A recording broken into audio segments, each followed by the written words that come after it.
I know the Anthony Joshua fans are going to try and come at my neck for some of the things I'm about to say in this video. So I'm going to ask you guys first. If you're an Anthony Joshua fan listening to this right now, you tell me what you thought of Anthony Joshua's demeanor, the things he said, his body language, his responses at this press conference. He got into it with Jarrell Miller. Obviously, Miller was poking and prodding and elicited a response from Anthony Joshua. He also got into it at the face-off with Otto Wallin. Again, Wallin was trying to prod and poke to see if Anthony Joshua could be triggered. Maybe he sees AJ as psychologically weak at this point. The two guys do know each other. They've sparred in the past. They fought a couple of times in the amateurs. So yeah, you AJ fans, let me know what you think about the way he was at this press conference. Did it fill you with confidence, the way he was behaving? That's a question. Here's my interpretation of what I saw. I saw an Anthony Joshua who was very, very uptight. And it was in stark contrast to every other fighter at the press conference, at least all the heavyweights. They all seemed very relaxed. Deontay was relaxed. Miller was relaxed and jovial as usual. Dubois seemed relaxed. Joseph Parker was kind of a bit quiet, but he's always like that, but otherwise relaxed. Hrgovic was his usual stoic, relaxed self.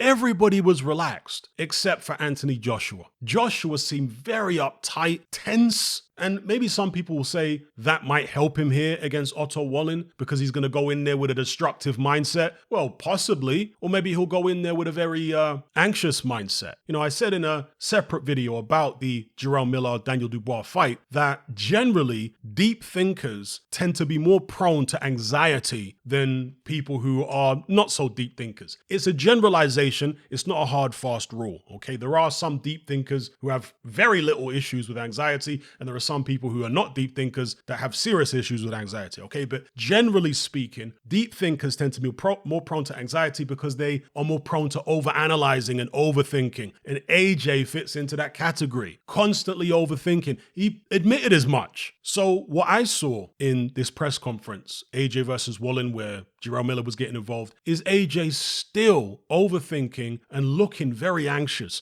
Now, sometimes anxiety can manifest in retreat. Somebody who's anxious can just want to get out of there and, go into a shell. Other times, anxiety can manifest in outbursts of aggression. And that's what we saw here with Anthony Joshua. I think his anxiety was leading to these outbursts. A fighter who is comfortable in their own skin, happy with where they are, they let comments like Jarrell Miller made wash off them like water off a duck's back. I mean, Jarrell Miller said some disparaging things about Deontay Wilder at this press conference. Wilder didn't even respond. I don't think he even cared what Miller was saying. Water off a duck's back, didn't care, shrugged his shoulders, whatever. Daniel Dubois, he responded to Jarrell Miller. Obviously, he's fighting him, but his responses were not like triggered responses. He was calm, he's not very articulate, but he did his thing and he didn't look anxious. He didn't look upset by anything Jarrell Miller was saying to him, and Miller was calling him a quitter and all this kind of stuff. But AJ was so triggered by what Jarrell Miller was saying. He's just so uptight right now. And generally in boxing, you want a fighter to be relaxed going into any fight. You want a fighter to have a relaxed mindset, obviously motivated, obviously on job, but you don't want them to be anxious. Going into the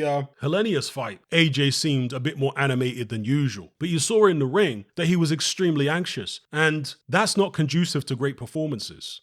Sorry to say. So again, AJ fans are going to have an issue, and this is one of the ironic things, this is one of the absurd things that I deal with on a daily basis. There was a video I did a few days ago, and this is a common occurrence on my channel, where I had people on the same video, in the same comment section of the same video, some people calling me an Anthony Joshua hater and a Fury fanboy, and other people calling me an Anthony Joshua fanboy and a Fury hater. Absolutely absurd, because these people, of course, are fanboys themselves, and they don't understand the concept of objectivity. They just don't get it. They can't wrap their brains around this concept. They assume that everybody is as biased and fanatical as they are. They project that psychology certainly onto me, but they project it onto everybody. Okay, so when they hear me criticizing Anthony Joshua, they automatically assume I'm a Tyson Fury fan. And when they hear me criticizing Tyson Fury, they automatically automatically assume I'm an Anthony Joshua fan. Okay, they cannot wrap their heads around this whole objectivity thing. So that is what that is. That's why I get these absurd comments where on the same video, should I say, some people are saying I'm an AJ fanboy and other people are saying I'm a Fury fanboy. Absolutely bizarre and absurd. Anyway, if you're an AJ fan, calm yourself down, especially if you have a long history watching boxing, right? You've been watching boxing for several decades, maybe know something a little bit about the sport. I want to hear from you guys. Calm yourself down. Think about the way AJ was at that press conference and tell me why you think I'm wrong, why you don't think he looked anxious, why you don't think he looked uptight. And however you think he did look, tell me why you think that's going to produce a great performance against Otto Wallin. Now, it's possible that between now and fight night, AJ gets himself together, calms himself down, focuses on the task at hand, goes in there and does a job on Otto Wallin. That's possible. Sometimes, you just need to get away from the cameras and the interviews and all that type of stuff. Shield yourself from all of it. Turn up on fight night and put in a performance. That can happen. But as a starting point, to me, this wasn't great from AJ. I mean, I like the determination. I like the defiance. But I'd like to see some relaxation there. I'd like to see someone who is self-assured. And that's not the vibe I got at all from Anthony Joshua. You can talk all this aggressive stuff at the press conference. If you get in the ring like you did against Hellenius and you're all anxious and worried about getting hit and scared to let your hands go, it's all for nothing, isn't it? Again, just compare AJ's demeanor to all the other heavyweights at this press conference. Night and day. Everyone else was chilling, happy to be there, probably getting the biggest paydays of their careers, most of them. But AJ was all uptight and tense. And I'll talk about his link up with Ben Davison, who apparently will be training him for this fight. I didn't see Ben Davison at the press conference. I'm not sure if he was there or not, but I'll make a separate video about it and what I think about. Obviously, he's been training with Ben Davison, taking over with him for a number of months, but now they're saying he'll actually be in AJ's corner for this fight, not Derek James. And there's some speculation that depending on how he performs here against Otto Wallin, Ben Davison might be his coach moving forward and he'll ditch Derek James. So, musical chairs when it comes to trainers for AJ. Another sign of confusion, indecision, right? Lack of decisiveness. I think if you weigh up the ability of Anthony Joshua and Otto Wallin, AJ is the better fighter, got better power. AJ can box. He's not the greatest boxer in the heavyweight division, clearly, but he's a relatively good boxer. I don't see him getting schooled by Otto Wallin if AJ's with it mentally. I saw somebody say that Otto Wallin's basically a 6'5" version of Alexander Usyk. Ridiculous. He's nowhere near as good as Usyk, however you want to pronounce his name. Some people always complain about the way I pronounce Usyk's name. I'll call him Usyk. Does that satisfy you? Pause. So, he isn't a 6'5" version of Usyk. He's nowhere near that good. He's more like a pound shop version of Usyk, but a pound shop version of Usyk against an anxious, scared AJ is dangerous. I think he can hurt AJ. He's not a massive puncher, but I don't think AJ's got an amazing chin. AJ's going to need to impose himself on this guy. And if there's one good thing about AJ's link up with Ben Davison, it's the fact that Ben Davison was in the corner of Tyson Fury when he fought Otto Wallin. So he knows something about him. And the way that Tyson Fury beat Otto Wallin was by bullying him and applying the pressure. And I think that's what AJ's got to do in this fight. AJ seems hell-bent on being this Klitschko-esque boxer now and not getting involved. Well, he's going to need to get involved. He doesn't have the height and reach over all of his opponents that Vladimir Klitschko had, or the vast majority of his opponents. This era is an era of giants. In the majority of the Klitschko era, most guys were much smaller than Klitschko. A lot of guys were just blown up cruiserweights and what have you. Whereas today, there are giant fighters everywhere. Otto Wallin himself is 6'5".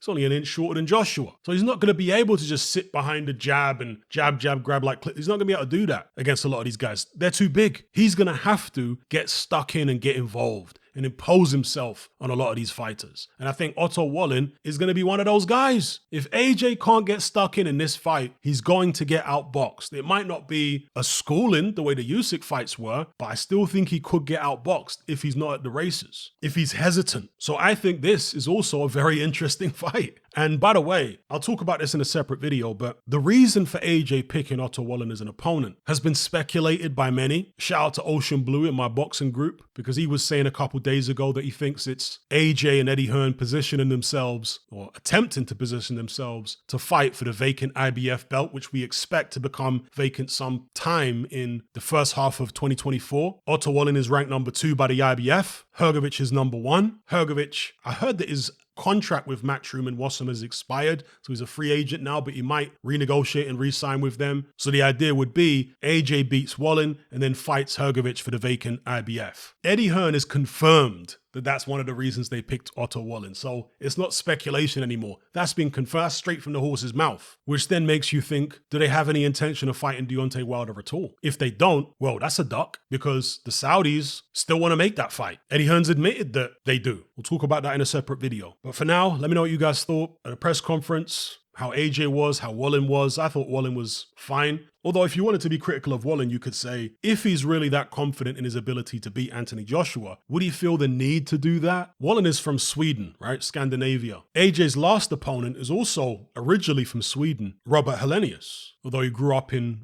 Finland? But I think he was born in Sweden. He attempted to get under AJ's skin a bit pre-fight. You guys remember that? And AJ was kind of triggered by him as well. And it worked. I know Helenius didn't win, but it succeeded in making AJ anxious in the early rounds of the fight, scared to let his hands go. Helenius actually looked more relaxed in the ring than AJ did. So maybe Otto Wallin has seen that and thought, why not? You give yourself every advantage you can get. Do I need it against AJ? Well, he's a good fighter. I shared the ring with him many times. I don't know whether I need it or not, but since I can get it so easily, why not? Let me know what you guys think. Are you sick and tired of the mainstream mindset?